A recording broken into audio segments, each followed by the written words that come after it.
E nós continuamos nesse retiro quaresmal que a igreja nos propõe sempre nesse tempo de quaresma, aonde a igreja faz esse convite para nós revermos a nossa vida diante de Deus nosso Senhor.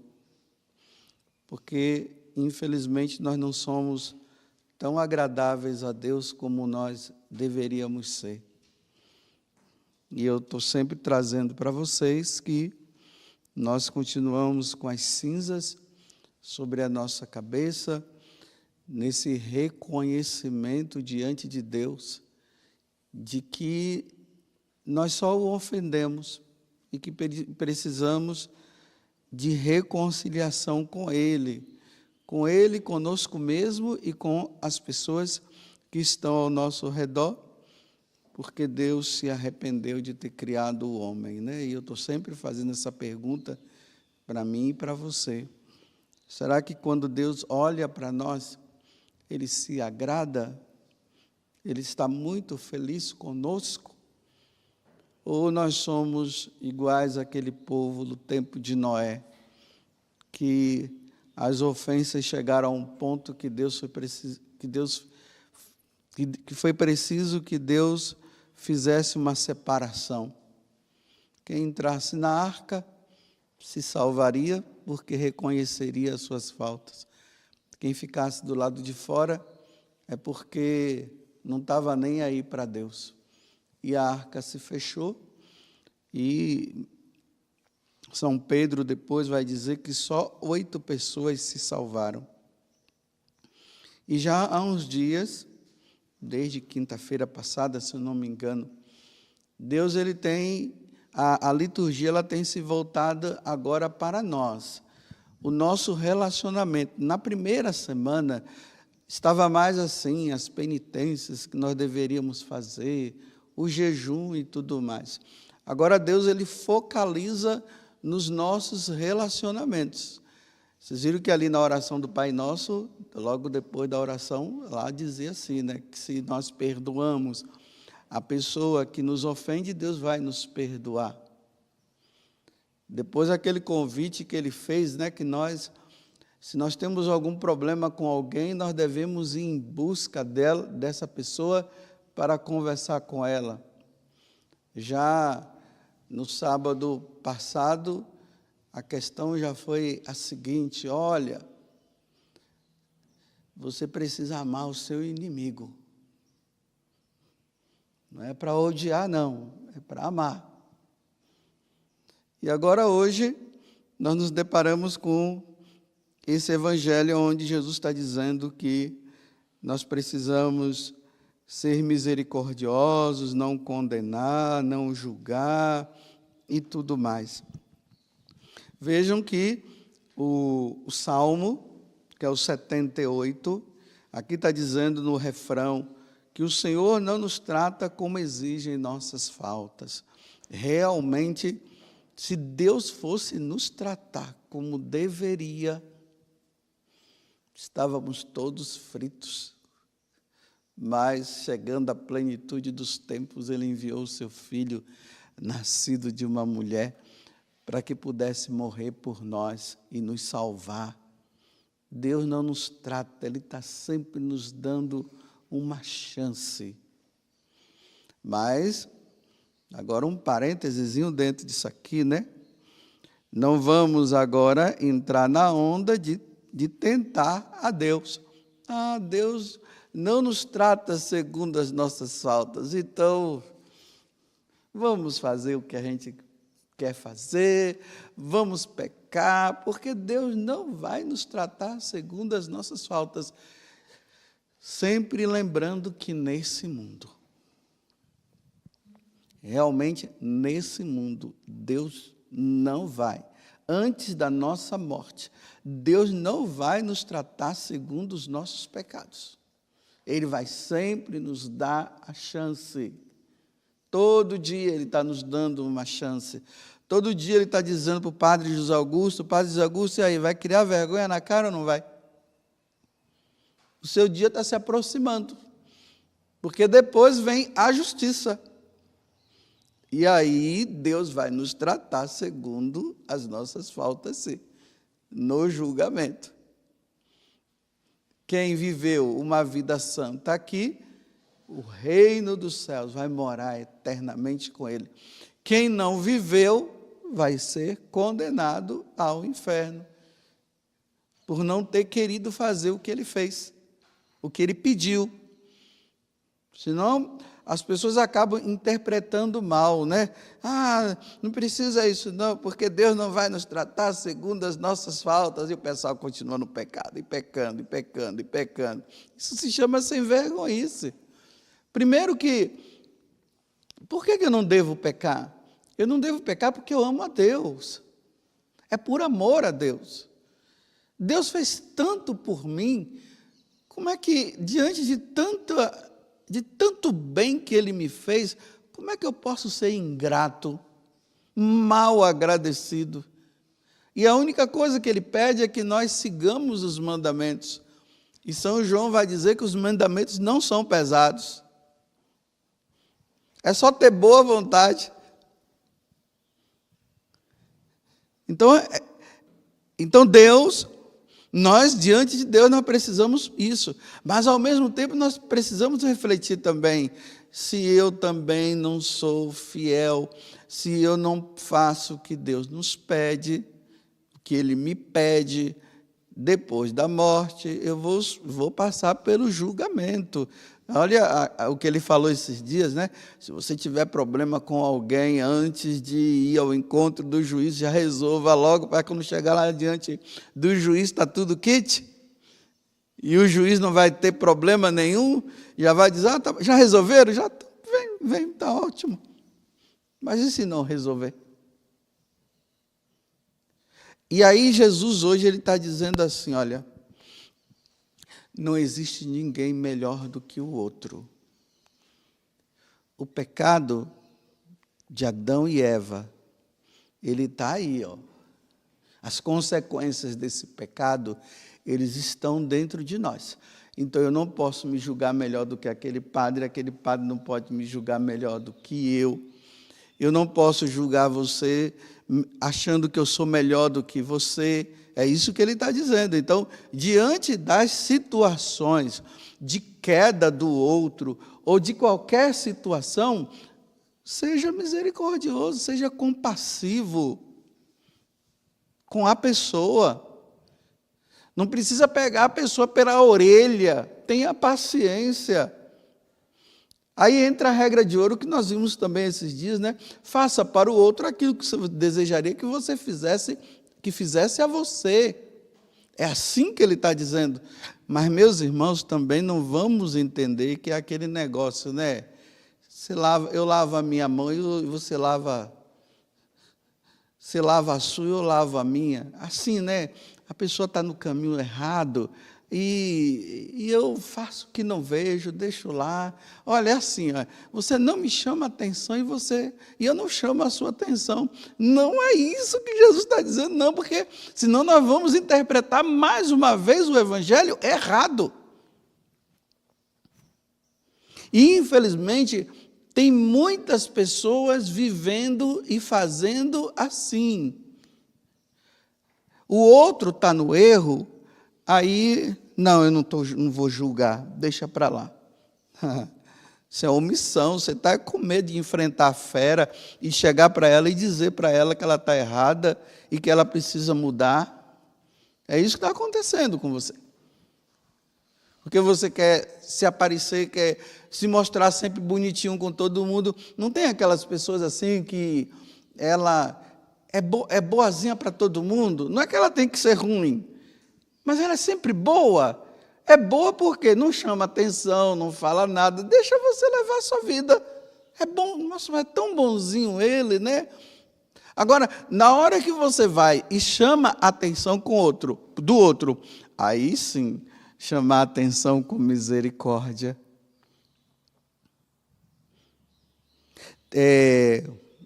Não julgar simplesmente a situação do outro, já condenando.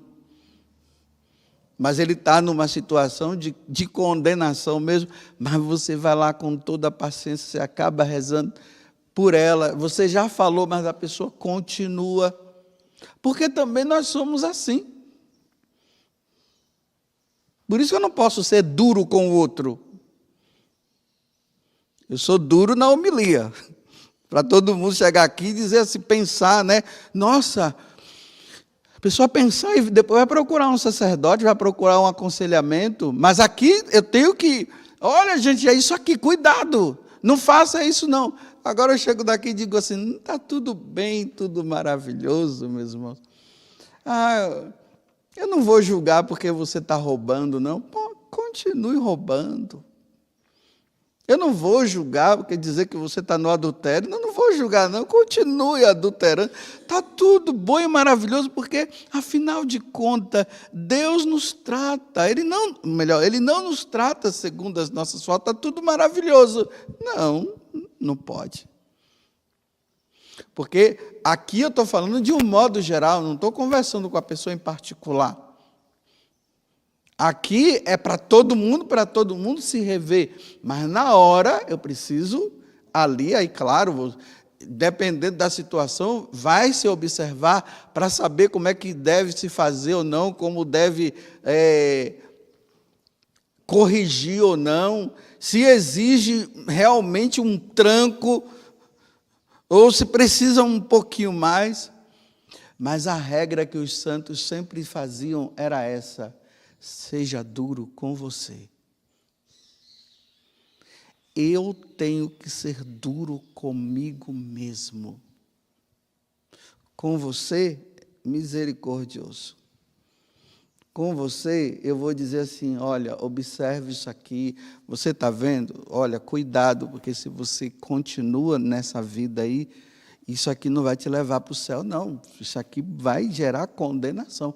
Você vai sair quando dessa situação é assim. Mas comigo é exigência, porque eu sei quem eu sou, esse cavalo indomável que está aqui dentro, esse urso. Eu tenho que ser rigoroso comigo, eu tenho que pedir, eu tenho que exigir, ficar quieto, para com isso. Você está brincando com Deus, mas com o outro não. O outro eu tenho que ser mansinho, bonitinho, né? Olha, cuidado, você já reviu isso aqui? Olha, que eu não posso cobrar. Eu posso indicar. Eu posso mostrar. E cada um vai tomar as suas devidas decisões. Nada pode ser imposto. Eu não posso impor, você tem que ser assim. Não, você não tem que ser assim. Você deveria ser assim, mas você escolhe o que você quer e o que você não quer. Quantas vezes em situações assim do dia a dia, né, eu aconselho determinada pessoa, essa ou aquela, aí eu sempre faço a pergunta, você entendeu? Observe que às vezes quando eu estou na homilia, eu sempre falo assim, você entendeu? Essa pergunta, entendeu? É para dizer assim, de agora em diante você toma a sua decisão uma vez que você entendeu. Aí eu encontro aquela pessoa que eu aconselhei, porque ela está errada na situação. Aí quando eu encontro com ela, ela continua fazendo. Na paz do Senhor Jesus. Não fico ali na cobrança em cima. Antigamente eu já fui assim. O pessoal da comunidade, os mais antigos, sabem como é que eu era, né? Durão, chegava lá, exigia, cobrava, pegava a pessoa, ficava indo atrás. Hoje não, hoje eu falo. Aí eu encontro a pessoa, eu digo assim, olha, não é bom roubar, você está roubando, isso aqui Deus não quer, isso aqui pode levar você a essa ou aquela situação. Aí depois eu encontro a pessoa roubando, você acha que eu vou lá pegar? Não, seja feliz roubando, que eu vou ser feliz sem roubar. Não, eu vou dizer o contrário, seja infeliz roubando, porque eu vou ser feliz sem roubar. Quando acontecer as coisas, aí você vai dizer, bem que o padre me falou, agora, o que é que eu posso fazer mais? Mas sempre rigoroso. Eu sou, e cada dia mais eu procuro ser rigoroso comigo. Todos nós estamos no mesmo patamar. Por isso que se eu for rigoroso com você, diante de algo que eu também ando fazendo, aí Deus vai medir do mesmo jeito, viu? Esse é o sentido. Eu não posso. Quando eu falo eu não posso, eu estou levando você a refletir para ver como é que você tem tratado o outro. Eu repito, não é esse negócio de ficar lavando a mão um do outro. Você está sabendo que o outro está errado, você não fala nada, porque senão porque se eu falar, Deus vai vai cobrar de mim também. Vai sim, agora ele vai cobrar por você não ter falado. Isso foi omissão. Seu irmão estava prestes a cair no buraco, você não falou nada e deixou ele cair. Porque quem sou eu para julgar? Sim, você não pode julgar. Eu não posso julgar. Mas eu posso orientar. E isso é uma recomendação de Jesus. Se teu irmão está com algum problema, vai lá ajudá-lo. Ele não disse, deixe passar. Reflita, agora pense. Olha, vocês veem que o Evangelho, Jesus, além de ser para todo mundo, ele está falando de uma forma específica. A quem?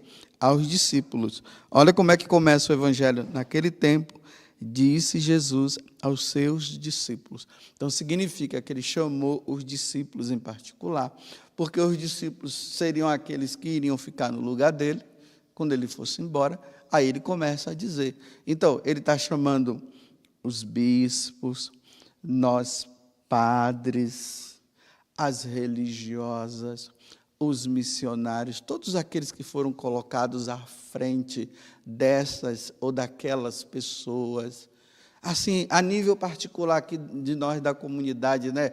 Formador, coordenador. Está dizendo, seja misericordioso. Mas, não deixe de falar, não. Não deixe de chamar a atenção, não. Se aquela pessoa que tá submissa a você, ela está no erro, você deve chamar a atenção. Mas também não vai amarrar a pessoa, não vai ficar impondo. Como eu disse, né? Você entendeu? Ah, entendi, então. Aí depois você vai observar se a pessoa vai continuar ou não.